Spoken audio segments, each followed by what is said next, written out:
What's good, y'all? It's your boy Smith, and today we're going to be looking at some videos that might explain why there's enough plastic in our bodies to build a whole Roku remote. But before we get into it, go ahead and like and subscribe, help push this video on the algorithm, help us build out this community. Now let's go. Right, but it's so hard to make those good choices. I feel like there's something in the food. Yeah, there is something in the food. It's plastic. It's the plastic that's making you fat. This isn't even arguable, okay? So we're in the midst of a global obesity epidemic, not just the United States, although it's highly exacerbated here. And check this out. It's actually not just humans. It's also our pets and the animals that live around humans. But I mean, we all love Thumbelina just the way that she is, and she really loves her avocados. But just to be clear, more than 70% of Americans are considered overweight or obese, and 1 in 5 children. And that has doubled every single generation since the 1970s. And so, of course, whenever anyone's talking about this, they're like, oh, it's because we don't exercise enough, we're playing too many video games, it's all the fast food, and sure, right? Researchers say that yes, a genetic background and changes in lifestyle such as diet, exercise, sleep deficiency, and aging all contribute to this. However, epidemiological evidence suggests that these factors are not sufficient to explain the magnitude and the speed of the obesity pandemic spread. For instance, even after normalizing for caloric intake and exercise, the BMI of US adults increased by 2.3 kilograms between 1998 and 2006. And so this is how we come to plastic, right? So plastic has over 16,000 chemicals. Many of them are endocrine disruptors, and that means they mess up your hormones. And guess what your hormones control? Your weight gain. And there's actually an entire class of endocrine disrupting chemicals that are literally called obesogens, okay? And that is because they promote obesity. And they do this in a number of different ways, right? So they'll change your hormones by increasing the number and size of your fat cells. They shift energy balance to favor caloric storage as opposed to expenditure. They'll slow down your metabolism. They'll make you hungry all the time, never satisfied, right? Does that sound familiar? And a lot of these obesogens you've probably already heard of. So bisphenol A is one of them, PFAS and phthalates, right? And this study, which just came out earlier this year, actually quantified how much it actually impacts our society. So bisphenol A actually costs the United States $1 billion every year just because of childhood obesity and all the associated issues that come along with that. Phthalates, which are in PVC and in a lot of your plastic bottles. It's also an additive that's used in a lot of body care products. That was $1.95 billion every single year just because it caused obesity in women. And then PFAS, right, the toxic forever chemical, that costs us as a society $2.65 billion every single year in childhood obesity from prenatal exposure to PFAS, as well as $17 billion a year in adult obesity. And many researchers argue that microplastics themselves could also be considered obesogens because of how it impacts the bacteria in our gut microbiome, and how that influences us to gain weight. And so ultimately, the more processed your food is, the more microplastics and the more chemicals from plastic that you're going to have inside of your food, right? And so the answer is to just not surround yourself with plastic, right? Eat foods that aren't as processed as much, and just try and get rid of as much plastic in your life as you possibly can. A lot of that comes from our clothing and our furniture, and it gets into our dust. So open a window, right? Take something out of the packaging instead of eating it inside of there, right? Especially if it's hot, but plastic will leach in even if something isn't hot. They said childhood obesity was off the meters, man. They had our kids walking around with more plastic in them than the toys they was playing around with. That's crazy. Your body is full of microplastics. Most people don't think about it, but they're in your gut right now. A 2006 study found that a specific bacteria in kimchi can actually bind to those plastics, like a sponge, grabbing onto them so your body can push them out instead of absorbing them. The bacteria is called Leuconostoc mesenteroides, which means this isn't just about digestion. This is about what stays in your body and what doesn't. And this is the traditional version. Napa cabbage brined in salt, breaking down, creating its own brine. Then the paste, garlic, ginger, Korean pear, fish sauce, fermented shrimp. Everything layered to create the right environment for fermentation. Because real kimchi isn't made to sit on a shelf. It's made to stay alive. Alive means active. Active means it's actually doing something when you eat it. Store-bought lasts longer. This works better. I like the fact that he presented us with a problem and a solution, right? So I don't know how to make none of whatever he just made, but it was easy enough to follow along. I'm about to go get some of these products right now. Let's talk about microplastics in our food and water. The tiny bits of plastic are not just a problem for sea turtles. They're sneaking into our bodies and causing chaos. We consume the amount of a credit card every week while you're munching on your favorite snack. And those little microplastics are hitching a ride, releasing nasty chemicals like BPA and phthalates. F that. These toxins mess with our hormones and can lead to some serious health issues. Our liver and kidneys can't detox microplastics. They're impairing our body's reproductive function and causing cancers. So swap plastic for sustainable options, ditch single-use plastic bottles, support recycling, and push for policies that cut down microplastic production like in clothes. Kick microplastics to the curb. Share, like, and follow the Underground Chef. I don't know how true that is. These fools said we consume a credit card of plastic a week. That's absolute insanity. In fact, sometimes I thought I'd be better off just eating my credit card. Like literally. Them things are dangerous.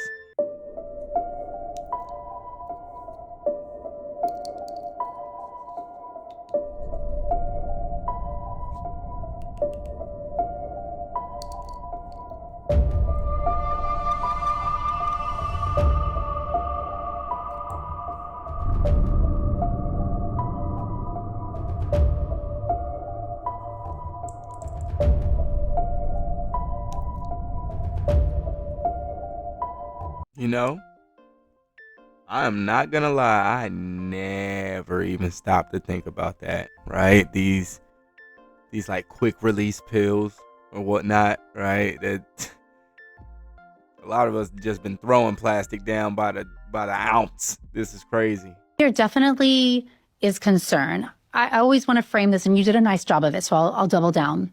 The goal when we talk about toxin avoidance is you can't avoid everything. You cannot avoid every toxin in this world, nor should we try to have this all or nothing mentality, which is what so many people do. Oh, if I can't avoid it, I just will totally ignore it then in general. When we want to think about toxins, there's many different mechanisms why plastics can be harmful. When it comes to microplastics, as you mentioned, we know they can accumulate in the ovary. So if we want to be really transparent and simple, your ovaries must function in order for you to make estrogen and progesterone, in order for you to ovulate, in order for you to get pregnant.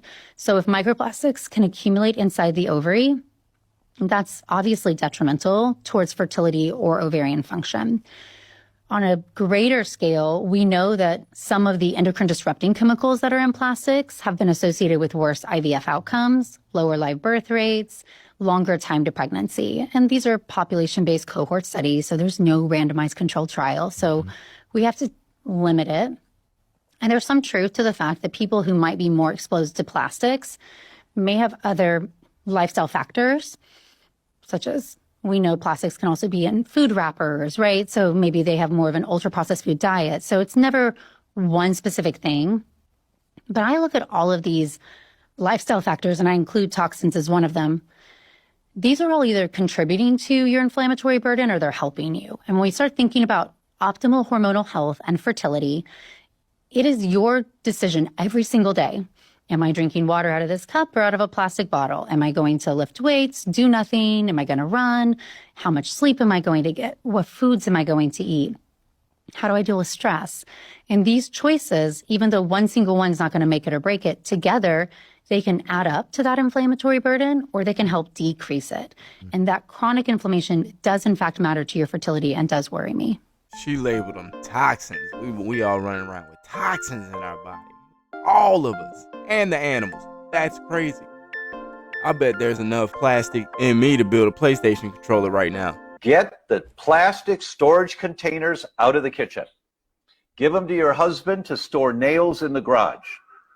Because when you put food in a plastic container, the next day the food has phthalates in it. phthalates are the chemicals that mold plastic, and those chemicals leach out of the containers into the food. There is no study that says the amount of phthalates that are leaching into the food is toxic to humans, and I agree. However, when you cannot detoxify and get rid of the toxic chemicals you're exposed to, they accumulate in your body.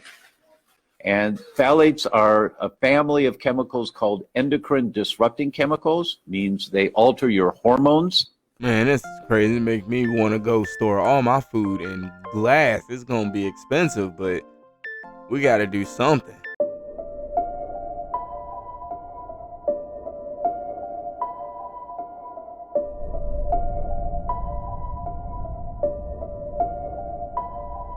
Well, I'll take that back. I don't even, what are we going to do, y'all? What is one video later, we seen there was a problem with what I came up with. So what are we going to do, y'all? You see these flakes? This is going in your family's food. These are microplastics. Seriously, what are we doing to ourselves? It's 2027 now. We know how bad these microplastics are for us. You see these flakes? This is going in your family's food. These are microplastics. Seriously, what are we doing to ourselves? It's 2027 now. We know how bad these microplastics are for us. Hold up, what year did he say it was? What, like...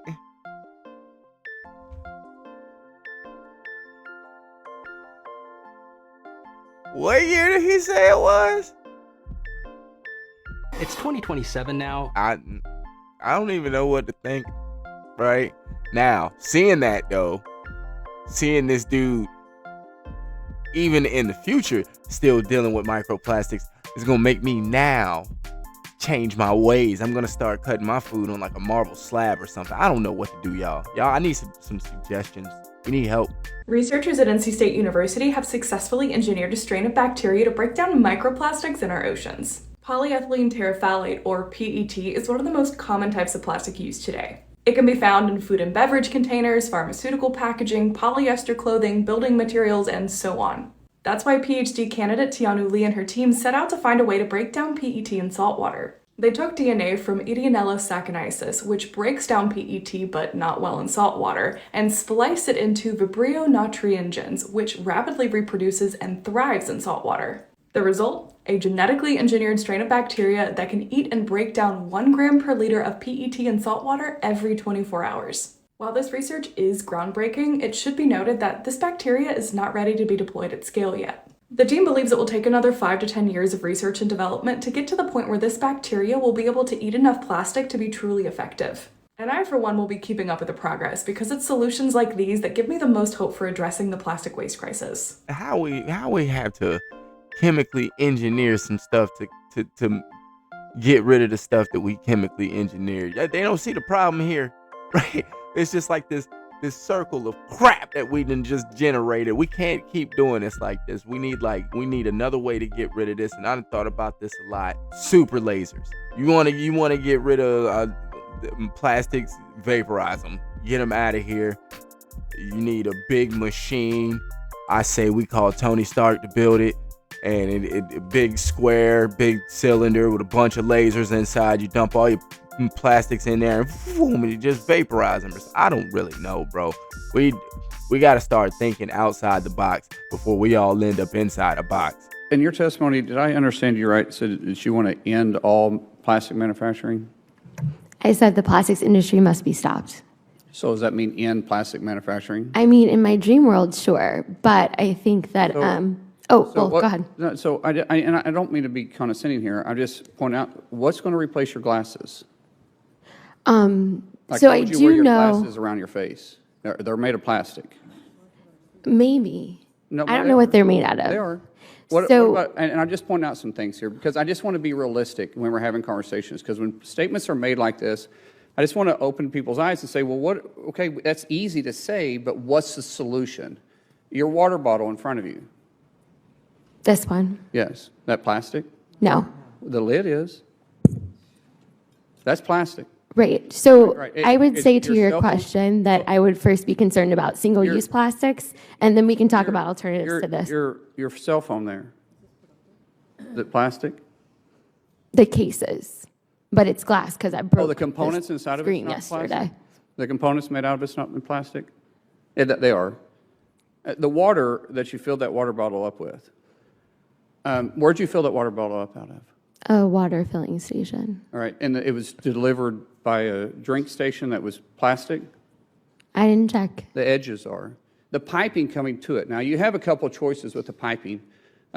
We could go back to using wood, but then you have to line it in chemical. Or we could go back and use lead, because we used to have water piping that was lead. That was harmful to us. We go back to galvanized, but galvanized rust and had discoloration. We go back to copper, but copper has to be mined, and everybody wants to stop mining in the U.S. So you use plastic to deliver piping that you fill that water bottle up with today. See, this man's obviously thought about it, so before we go talk to him, we need to sit down and think about it. Does opening a Ziploc bag release microplastics? I'm sure everyone's thought about this, right? I'm going to talk about a study I found and then what your alternatives are to Ziploc bags. So all Ziploc bags are made out of low-density polyethylene. And low-density polyethylene has hundreds of chemicals in it that we know to be harmful to human health. A lot of these don't have a dose-dependent relationship, meaning they're harmful to you even in tiny amounts. And on top of the chemicals, the actual microplastics, those are the physical particles of plastic, those are also really bad for you, right? A lot of people get the two confused, but the microplastics will actually carry in those chemicals into your food. Not to mention when you're storing something in a Ziploc bag, it's going to leach into your food even when it's cold. Heat definitely increases the amount that will leach out of that plastic into your food, along with a lot of other things like time and sun exposure and the acidity of a food or the fat content. However, you might not have considered just opening and closing the bag. Okay, well, there's a new study that actually looked at that, right? They actually grabbed 3 different brands of Ziploc self-sealing bags, and the researchers opened and closed them 10 times. And sure enough, authors estimated that approximately 5 microplastics per millimeter along the Ziploc length would be released during each opening and closing process. That's not very much, but I do find that interesting. And if it releases microplastics from that, you would also have to consider a slider, right? It might potentially release even more microplastics. I do highly recommend that you get rid of these. Even if you're not worried about microplastics, which you honestly should be, there's still the environmental concern, right? Disposable plastic is one of the biggest contributors to climate change, right? And that's really bad. So just by using things that are reusable, even if it's reusable plastic, that's still going to be better than disposable plastic, right? All that being said, what can you use instead of a Ziploc bag? I love using Pyrex bowls, even if the lids are plastic. A lot of the time the food doesn't come in contact with the lid, so I don't really care if the lid is plastic, right? I like to store things horizontally. The Pyrex rectangular dishes are great for that. If you have meat and things like that, you can also use parchment paper. I like to use a heavier butcher paper, and then you can wrap it up and label it on the outside. That's really great. You can also use paper bags. These are really great. Lunch skins are wonderful. And then you can also use platinum silicone storage. I like stasher bags. These are really fabulous. I wouldn't go for any cheap silicone though. Some of that cheap, flexible, colorful silicone can have the same chemicals that are in plastic, right? However, if it's high quality silicone, you should be all good. She thinks she's slick, cutting corners with the glass and the plastic tops. No, you either get the all glass, and I ain't even ever seen that before. I ain't never seen the glass bottoms and tops. But why would you make glass bottoms without glass tops, right? Right? They gotta be out there. Either go big or go home.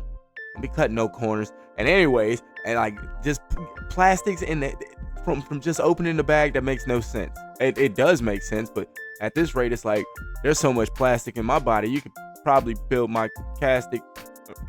Yeah, you can build my casket out of plastic made from the stuff you took from my body, and that's just kind of crazy. If you ask me, that's absolute insanity. There's like a lot of those little pieces in here, and I don't know what they are. Here, you can, like, do you know what that is in it? It had like letters on it, right? Yeah, it had letters. And it was really hard and we couldn't chew it. And there was like 4 of them. I don't know if there's more. They're checking, but I don't think any of the sprinkles were purple. Like there isn't anything purple. It has purple. letters on it. Like, yeah, it has letters on it. You see this? The tablespoon? Yeah. So the tablespoon was blended, the sign was blended into the smoothie. So you're saying the tablespoon sign was blended into the smoothie? No, this most came off. You see this came off, that part, maybe. I see. But she swallowed. Want to give another smoothie or you want a refund? Could I have a refund? Because I don't want another one. Let's do a refund. But Pia, you ate 2 pieces of plastic. I'm a turtle. Oh, swimming in the ocean. Okay, we're getting a refund, but she ate plastic, so I feel like a refund is not enough. We're talking to the manager. So she wants a refund. Oh, okay. Okay. Oh God. Man, that's crazy. She said, forget the microplastics. She want whole plastic. She just ate enough plastic to build a whole yo-yo. Get her a little bit of string. She said, We now have a plastic that doesn't break down into microplastics when it decomposes, and that's amazing news considering there's an estimated 171 trillion pieces of microplastics in our oceans alone. Researchers at the University of California, San Diego invented a bio-based polyurethane plastic out of algae nearly a decade ago, and after years of experimentation, they can now confidently say it doesn't produce microplastics. To do so, the bioplastic was ground up and added to an aerobic compost pile with a temperature of around 113 degrees Fahrenheit, which is fairly similar to what you'd find in a home composting system. After 90 days in the compost, 68% of the bioplastic had degraded, and after 200 days, 98% of it had biodegraded, all without leaving behind any microplastics. This breakthrough proves that replacing petroleum-based plastics with plant-based ones is absolutely feasible, but it's going to take a lot of infrastructure, incentives, and investment to scale it up. And that's certainly not out of reach, because the same research center behind this breakthrough is working with public and private partners to do that. you know, I'm okay with scientists making things. Science is my favorite subject. If you break any subject down across the board, it's science every time. I love it. But we need to get these scientists up out the lab. We need to get them up out the lab ASAP. Y'all seen that what's been going on with those scientists has been disappearing, right? I'm starting to understand why they've been disappearing. Wink, wink. Let me know if y'all would like a video about that. It's something I wanted to look into. California is rethinking this symbol to make our lives easier. Most people in the US think it means recyclable, which makes sense. This Chasing Arrows label is internationally recognized as the recycling logo, except it also shows up on lots of things that don't get recycled at all. Some states even require the symbol to show the type of plastic a product is made of, even when that plastic isn't recyclable. California says companies use the lack of clear rules for greenwashing, so the state is trying to change that. Starting in October 2026, only products made of materials that can actually be recycled will be labeled as such, to make it easier for people to know what belongs where. Because right now, recycling in the US is a mess. Less than a quarter of recyclable material is actually recycled. When trash gets mixed in, it can ruin the whole batch, and it ends up in landfills, gets burned, or is shipped overseas. Food and trade groups are suing the state, saying the law blocks businesses from giving truthful recycling information. They say the state should focus on educating the public instead. What does this symbol mean where you live? First of all, why was California spelled like that on a map? I'm starting to get really iffy about some of these videos. What is even going on, right?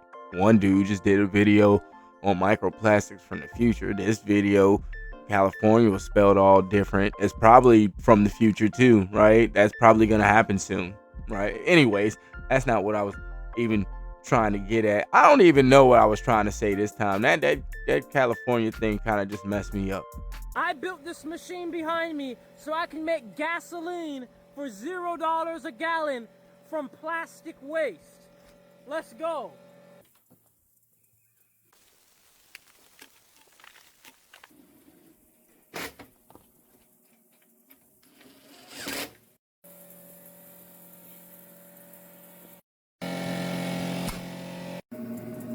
$14,000 watts total power output.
Hey, who was the last person you've known to have a butterfly in their pocket?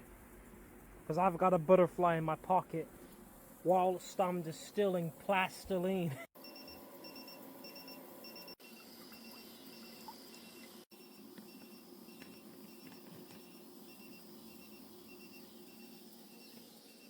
Plastiline. Octane reading.